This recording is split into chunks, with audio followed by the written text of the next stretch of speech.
mianatra eo a-tongotry Jesosy isan'andro.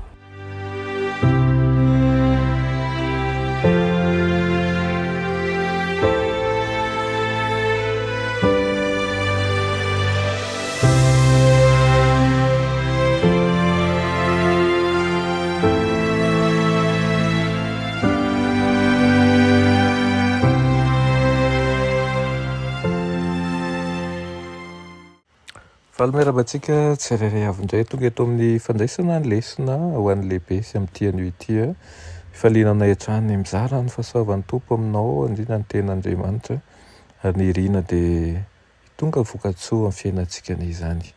Lohan'ny dirantsika ny amin'ny lesona ny io dia hivavakisika. Ny tompon'Andriamanitra io mbola verim-pisaonana anao izahay noho ny amin'ny fotoana izay omenao anay io, misaotra ihany koa ny amin'ny teninao, misaotra anao manaiky araka aminay eto ary izara ny fahasoavanao sy ny fahamarinanao ary ihany koa amin'ny maha ianao ny lalana sy fahamarinana fiainana dia ianao no hanoro anay ny tsara indrindra. Koa mety izy ianao tompo hiteny manoloana anay aminaran'i Jesosy. Amen. Teny lesonantsika androany dia manao hoe mandresy ny aizina ny mazava. Ny bokin'ny Joda dia nosoratana ny aloha kely tamin'ny taona 530, 580 azafady taorianan'ny Kristy ho an'ireo kristiana mahatoky izay malala ao amin'Andriamanitra raisy voatahiry ho an'i Jesosy Kristy hoy ny voalaza. Da hitantsika izao amin'ny Joda toko voalohany.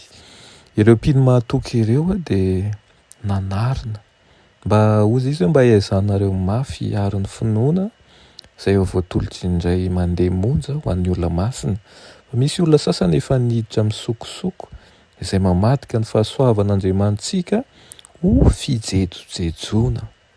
Nanan-danja lehibe tamin'ireo mpino tamin'ny vanim-potoana tenantena io fananarana io rehefa niposesika niditra tao amin'ny fiangonana manko ny fomba fanao jentilisa ary nanao tsinitsinina ny tenin'Andriamanitra noho ny amin'ny lovatsofon'olombelona izy ireo.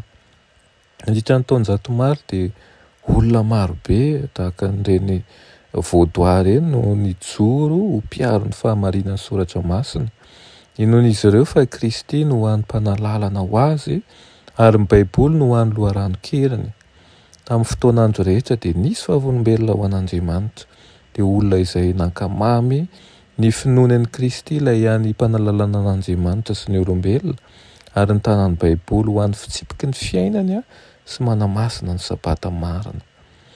Nosoratana ho an'ny fiangonan'ny Smirna ireo tenin'ireo ihany koa. Iray amin'ireo Andriamanitra mpiaro ny tanàna i Dionisosy, ilay Andriamanitra ny lanonana sy ny fahavokarana tamin'izany. Rehefa maty ireo pretra-ny Dionisosy dia nisy satri-boninahitra napetraka teo andohan'izy ireo nandritra ny fandevenana. Nampifanohitra io satri-boninahitra eto tany apetraka eo andoha amin'ny fotoana hafatesan'io amin'ny satri-boninahitra ny fiainana izay apetraka eo andohan'ireo izay mandresy ny herin'ny ratsy Jaona. Omena ireo izay miaritra fizahan-toetra, omena ireo izay anatin'ny fahasarotana samiasa, ny fijaliana ary ny fahafatesana noho ny amin'ny Kristy ny satri-boninahitry ny fiainana. Ny satri-boninahitry ny fiainana no nandrisika an'ireo mpino mahatoky hiaritra fahafatesana noho ny amin'ny Kristy. Mandrisika ny mpino anatin'ny toe-javatsarotra mandrakariva ny satri-boninahitry ny fiainana. Izany no nandrisika an'ireo vaudois tao anatin'ny fanaintainana sy ny fanenjehana. Fantany fa hitan'i Jesosy izy ireo indray androany ka hiara-monina aminy mandrakizay. Ho antsika ihany koa izany satri-boninahitry ny fiainana izany no mahaza no ho anao izao miaina izao fandarana izao. Mety mandalo fitsapana ianao amin'izao fotoana izao. Saingy izao ny tsarovy, misy satri-boninahitry ny fiainana miandry ianao raha mibanjina an'i Jesosy mandrakariva ianao ary koa mifahatra amin'ny fanangolen'ny devoly. Iriko dia ho tonga aminao tokoa izany, ahifahatra ianao, ahiaritra raha mandalo fitsapana dia ny fanahy masina ny hanampy ianao hiatrika an'izany. Ary ihany koa mihitsy matoka isika fa na dia manjary fitsapana dia misy lalana izay amboarin'Andriamanitra fa antsika miala ao anatin'izany.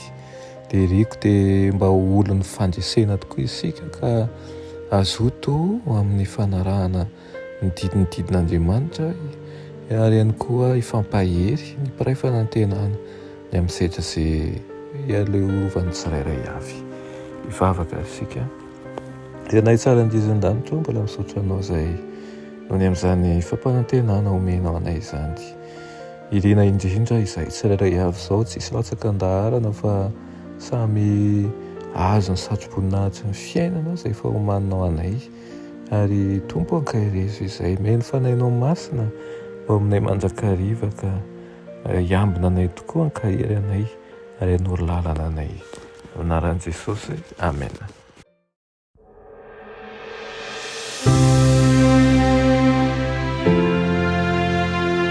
Mianatra eo an-tongotry Jesosy isan'andro.